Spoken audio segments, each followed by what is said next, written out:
नमस्ते everyone, Monika astrology में आपका बहुत बहुत स्वागत है। आज हम चर्चा करने जा रहे हैं मकर लग्न की। मकर लग्न वालों के लिए अगस्त के महीने की परिस्थितियां किस प्रकार की है और कैसे हमें पूरे ही महीने को प्लान करना है, ये हम आज जानने की कोशिश करेंगे। सबसे पहले बात करते हैं सूर्य की। तो सूर्य जो है 17 तारीख तक आपके सप्तम भाव में रहेगा और उसके बाद वो अष्टम भाव में चला जाएगा, यानी कि सिंह राशि के अंदर। बुध की बात की जाए तो 1 से 20 तारीख तक, यानी कि 20 दिनों के लिए बुध आपके अष्टम भाव में है। उसके बाद वो आपके नवम भाव में चला जाएगा और 10 दिन तक वहीं पर स्थित रहेगा।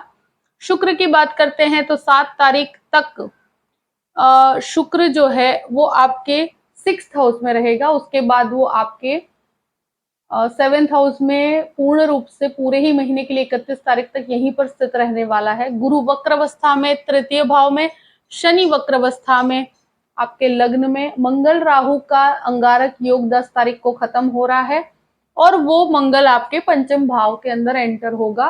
15 अक्टूबर तक वो वहीं पर स्थित रहने वाला है। मकर लग्न और लग्न का स्वामी होता है शनि। शनि केंद्र में यानी कि लग्न के अंदर ही वक्रावस्था में है और ये जो पोजीशनिंग है कि जहां पर सूर्य जो है 17 तारीख तक आपके लग्न को देखता है और 7 तारीख के बाद शुक्र भी आपके लग्न को देखेगा, तो ये पोजीशनिंग के अंदर मैं कहूं कि शनि तो आपके लिए काफी पॉजिटिवली वर्क करेगा। आपके लिए नई अपॉर्चुनिटीज रहेगी। जो भी कार्य है उसमें मैं एक ही चीज कहूंगी कि अथॉरिटीज के साथ थोड़ा सा आपके संबंधों में संभल के रहना पड़ेगा, क्योंकि यहाँ पर ईगो क्लैशेस होने की पॉसिबिलिटीज बहुत ज्यादा है। क्योंकि शनि और सूर्य का जो दृष्टि संबंध है, भले ही शुक्र के कारण बैलेंस है और एक तरह से अगर आप कोई कंस्ट्रक्शन का काम करते हैं या कोई डिजाइनिंग का काम करते हैं तो वहां पर बहुत ही अच्छा आपको रिजल्ट प्राप्त होता है। टेक्निकल लोगों के लिए बहुत अच्छा है। लीगल प्रोफेशन में जो जो लोग हैं उनके लिए ये परिस्थिति बहुत ही अच्छा कार्य करेगी।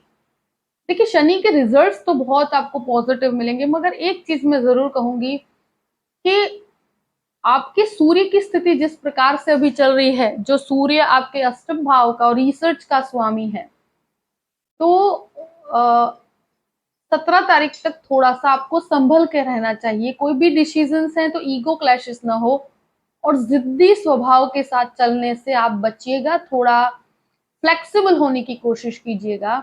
अगर कोई परिवर्तन भी है तो उसमें थोड़ा सा संघर्ष रहेगा और चीजों का एक्सेप्टेंस करने में भी आपको समस्या होगी, मगर ये जो भी होता है at the end of the day आपको रिजल्ट पॉजिटिव प्राप्त होंगे।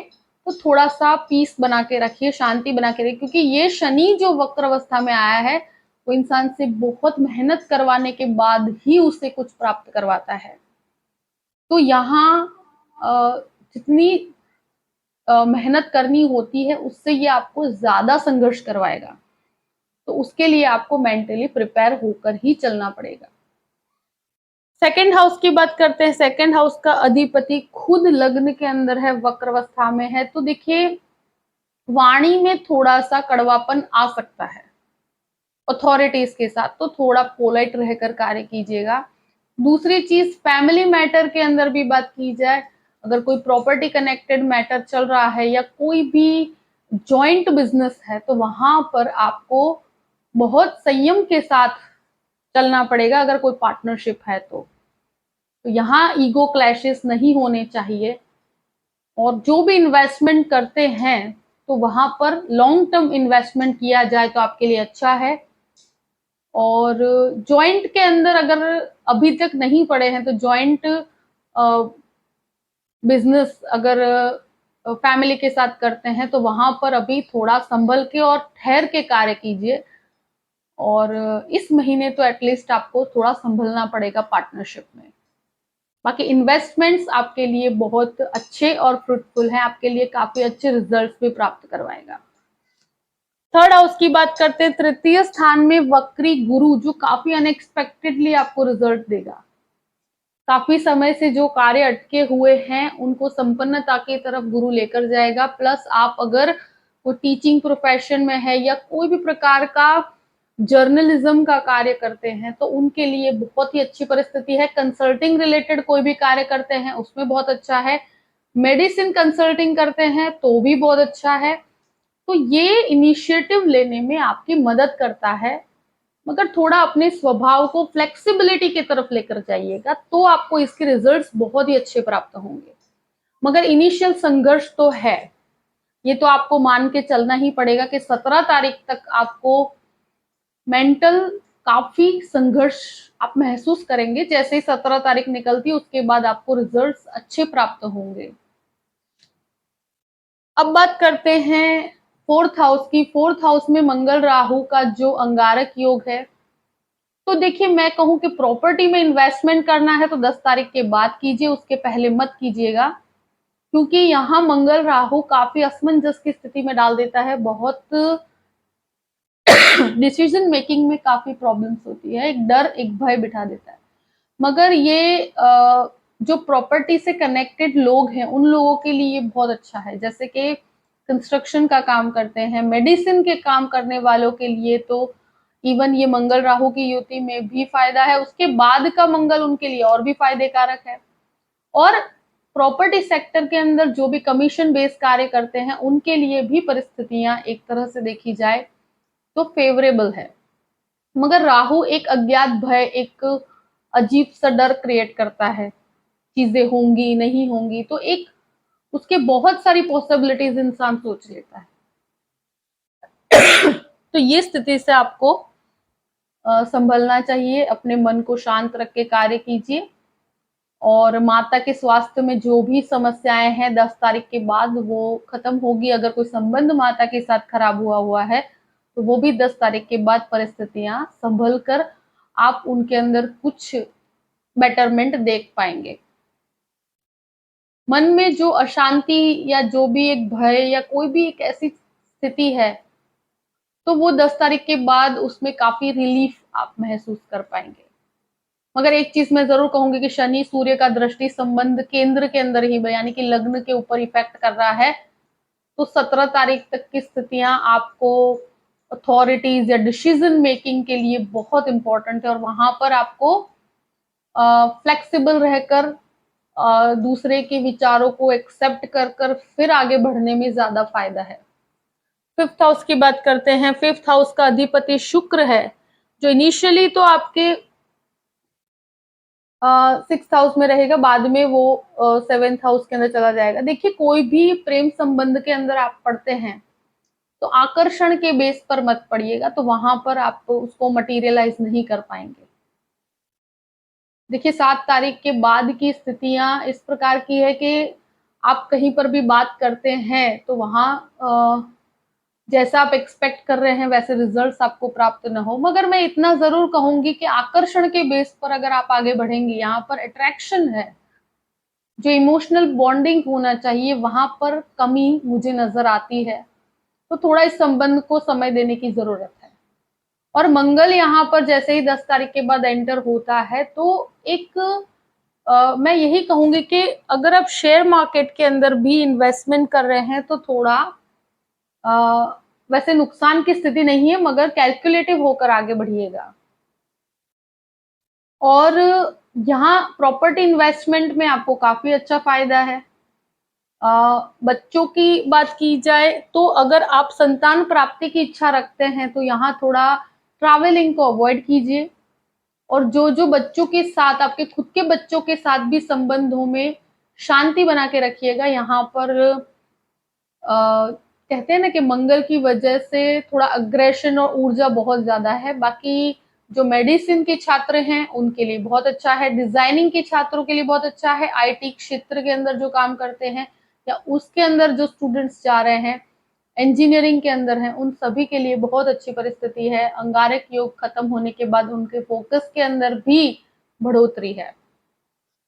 अब बात करते हैं सिक्स हाउस की। सिक्स हाउस का अधिपति जो होता है वो है बुध, और बुध आपके अष्टम में है, क्योंकि यहाँ पर हेल्थ को थोड़ा सा संभल के, यहाँ पे हेल्थ को आपको निग्लेक्ट नहीं करना है, क्योंकि जो भी ब्लड प्रेशर से connected problem, skin problem, bone से कनेक्टेड प्रॉब्लम्स हैं, बोन से कनेक्टेड इश्यूज ज्यादा नजर आते हैं मुझे। अगर कोई सर्जरी की समस्या भी है तो 17 तारीख तक की ऐसी स्थितियां हो सकती है कि अगर आपको कोई सर्जरी की स्थिति है तो। देखिए यहाँ पर हेल्थ को लेकर कॉन्शियस रहिएगा, स्वास्थ्य को फर्स्ट प्रायोरिटी देना ज़रूरी है, क्योंकि एटलीस्ट 17 तारीख तक की स्थितियाँ ऐसी है कि उसको अवॉइड नहीं करना चाहिए। उसके पीछे कुछ एक्सपेंसेस हो सकते हैं आपके। लोन की बात की जाए तो देखिए यहाँ पर थोड़ा कैलकुलेटिव होकर चलिए, यहाँ लोन्स को बढ़ाने की ज़्यादा ये स्थिति में बहुत ज़्यादा बढ़ाना नहीं चाहिए, क्योंकि यहाँ पे ऑफ करने में थोड़ी समस्या होती है। तो ऑलरेडी अगर आपकी ऐसी स्थिति है तो इस महीने आप लोन को न बढ़ाएं तो ज्यादा अच्छा है। शत्रु आप पर हावी नहीं हो पाएंगे और ऐसी कोई प्रॉब्लमेटिक स्थिति नहीं है। अब बात करते हैं 7th हाउस की। 7th हाउस में सूर्य और शुक्र की स्थिति है, तो मैं कहूं कि यहाँ पर पत्नी के साथ आपके क्लैशेस होने की संभावनाएं बनती है, क्योंकि सूर्य की ऊर्जा जो है 17 तारीख तक यहाँ पर है। शुक्र होने की वजह से थोड़ा बैलेंस जरूर है, मगर फिर भी मैं कहूंगी कि सूर्य शनि का दृष्टि संबंध कहीं पर ईगो क्लैशेस हो जाते हैं, अपने विचारों और उनके विचारों में एक फ्लेक्सिबिलिटी नहीं रहती। वही चीज यहाँ पर कोई भी प्रकार की पार्टनरशिप को 17 तारीख तक संभल के किया जाए, अगर ऑलरेडी पार्टनरशिप में है तो अथॉरिटीज के साथ या आपके अंदर जो भी मनमुटाव की स्थिति है तो वहां एक दूसरे की राय लेकर कार्य कीजिए। कोई भी डिस्प्यूट है उसको सॉर्ट आउट करने की कोशिश कीजिए। बाकी सूर्य की ऊर्जा की वजह से मैं यही कहूंगी कि बिजनेस में, मेडिसिन, प्रॉपर्टी, इन सभी चीजों के अंदर बहुत अच्छी परिस्थितियां है। फाइनेंशियल गेन है, आपको चीजें होंगी, मगर मानसिक रूप से काफी आपको कैलकुलेटिव होकर चलना पड़ेगा। अब बात करते हैं अष्टम भाव की। देखिए अष्टम भाव में सूर्य आएगा 17 तारीख के बाद, बुध अकेले रहेगा 20 दिन तक, उसके बाद बुध की स्थिति चेंज होती है। तो यहाँ पर जो अष्टमेश है, जो जिस स्थिति में है, और रिसर्च के लिए मैं कहूं कि जो भी मेडिसिन का रिसर्च हो रहा है उसमें आपको सफलता प्राप्त करवाएगा। बुध यहाँ पर अकेले है तो इंसान को काफी विचारशील बनाता है, क्योंकि मंगल की भी दृष्टि इसके ऊपर पड़ती है। तो बुध के ऊपर मंगल की दृष्टि की वजह से इंजीनियरिंग या टेक्निकल चीजों के अंदर जो लोग जुड़े हैं उनके लिए बहुत अच्छी परिस्थिति है। मगर जो सूर्य भी जिस प्रकार के प्लेसमेंट में आएगा तो सूर्य अष्टम में इतने पॉजिटिव रिजल्ट्स नहीं देता है। मगर जैसे ही 20 तारीख निकलती है और बुध आपके भाग्य स्थान में आएगा तो 20 तारीख के बाद भाग्य का सपोर्ट आपको पूर्ण रूप से प्राप्त होगा। सूर्य स्वग्रही होगा, रिसर्च में सफलता मिलेगी, और बुध स्वग्रही पोजीशन में होगा, शनि स्वग्रही, गुरु स्वग्रही। तो ये सारे ही ग्रह ऑटोमेटिक 17 तारीख के बाद अपने अपनी प्लेसमेंट में बहुत अच्छे स्तर पर रहेंगे, तो फिर आपके चीज में काफी सफलता और आपकी पोजीशन काफी अच्छी बढ़ेगी। अब बात करते हैं नवम भाव की। नवम भाव का अधिपति बुध बनकर आपके अष्टम में, तो भाग्य का सपोर्ट इनिशियली नहीं है आपके साथ, संघर्ष के साथ इस महीने की शुरुआत होगी। और ये संघर्ष मानसिक रूप से अथॉरिटीज के साथ भी रहेगा, और जितनी मेहनत करनी है उससे डबल ट्रिपल मेहनत करवाकर ही आपको रिजल्ट प्राप्त होते हैं। अगर आप जॉब के लिए भी कोशिश कर रहे हैं तो वहां पर भी आपको थोड़ा वेटिंग के लिए आपको रखा जा सकता है और वहां पर फ्रस्ट्रेशन हो सकती है। तो इसके लिए आप प्रिपेयर रहिएगा मेंटली कि डीलेस तो होंगे ही, मगर रिजल्ट आपको ऑटोमेटिकली प्राप्त होना शुरू होगा। 17 तारीख के बाद की परिस्थितियां बेहतर है। और ये एक ऐसी स्थिति है कि आध्यात्मिकता में एक बैलेंस बना हुआ है। अगर ट्रैवलिंग का कार्य करते हैं, यात्राएं करना चाहते हैं, तो ये समय बहुत अच्छा है, उसमें आप डेफिनेटली आपको काफी अच्छा फायदा। और जो भी ट्रैवलिंग बिजनेस करते हैं उन लोगों के लिए बहुत अच्छी परिस्थितियां हैं, उनके लिए बढ़ोतरी है। और कोई भी फाइनेंस से रिलेटेड या टीचिंग से रिलेटेड मास्टर्स की डिग्री करना चाहते हैं तो उनके लिए भी बहुत अच्छी परिस्थिति है। दशम भाव की बात करते हैं। दशमेश शुक्र जो है वो आपके केंद्र में रहेगा, तो बिजनेस पॉइंट ऑफ व्यू से बहुत अच्छे गेन्स हैं। आपके आपके लिए अपॉर्चुनिटीज तो है, मगर मानसिक संघर्ष के साथ है। और शनि की दृष्टि उच्च जो यहाँ पर पड़ती है, तो कोई भी बदलाव है उसको स्वीकार किया जा सकता है। परिवर्तन से आपको दूर नहीं रहना है, यहाँ पर एक्सेप्टेंस के साथ चलिए आगे, तो आपको बहुत अच्छे रिजल्ट्स प्राप्त होंगे। अब बात करते हैं 11th हाउस की। देखिए 11वें स्थान का अधिपति खुद 11वें स्थान को देखेगा, तो लाभ में वृद्धि है। कह रही हूं ना कि जो टेक्निकल और जो मेडिसिन के जो लोग हैं, मेडिसिन कंपनियां हैं, दवाइयों के अंदर जो कार्य करते हैं, उनके लिए तो बहुत ही अच्छी परिस्थिति है ये मंगल का परिवर्तन उनके लिए और भी अच्छा है 10 तारीख के बाद। और उसके अलावा भी जो जो लोग हैं, बस यही है कि फायदा, फाइनेंशियल गेन अच्छा है। अग्रेशन के ऊपर कंट्रोल रखिएगा।